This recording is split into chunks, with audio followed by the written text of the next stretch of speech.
বায়তুল মোকাররম জাতীয় মসজিদে অনুষ্ঠিত হচ্ছে ঈদুল আজহা তৃতীয় জামাত। সরাসরি চলে যাচ্ছি সেখানে, আমাদের সহকর্মী আছেন আমাদের সঙ্গে। স্বপন,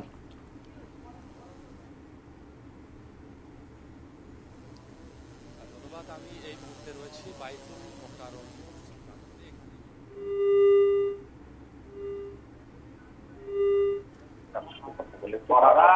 আল্লাহ দরবারে যেটি চেয়েছেন যে সাম্প্রদায়িক একটি পৃথিবী গঠনে আল্লাহ যেন তাদের সন্তুষ্ট লাভ রাখা সবকিছু আনছেন এবং যারা কোরবানি করছেন তাদের আমি একজন মুসলিমের কাছে একটু যেতে চাই। আমি নিশ্চয়ই নামাজ পড়লেন, আপনি আল্লাহর দরবারে কি চাইলেন? আল্লাহর কাছে চেয়েছি জাতির মানে সমৃদ্ধ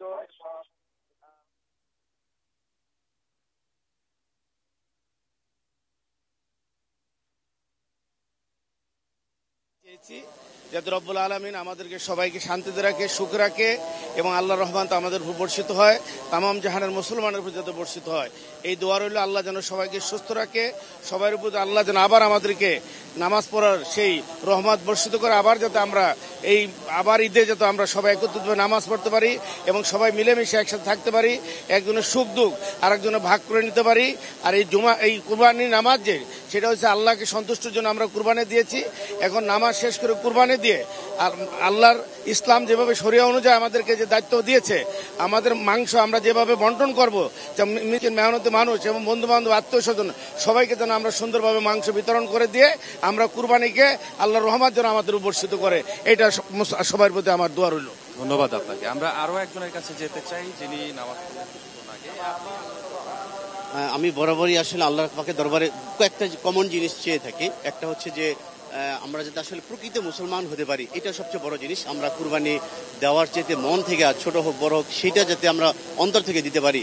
এবং আমরা আল্লাহ পাকের কাছে সবসময় বলি আমাদের যাতে প্রকৃত হেদায়েত আল্লাহ পাক দান করে এবং সমস্ত মুসলিম বিশ্ব তথা সবার প্রতি যাতে আল্লাহ পাকের একটু রহমত বর্ষণ করেন।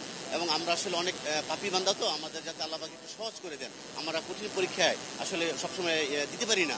আল্লাহ পাক যাতে আমাদের সমস্ত মুসলিমবাসীর জন্য সবকিছু হিসাব নিকাশ একটু সহজ করে দেন, আমাদের প্রকৃত হেদায়েত দান করেন, এই দোয়াটা আমি সবসময় কামনা করি।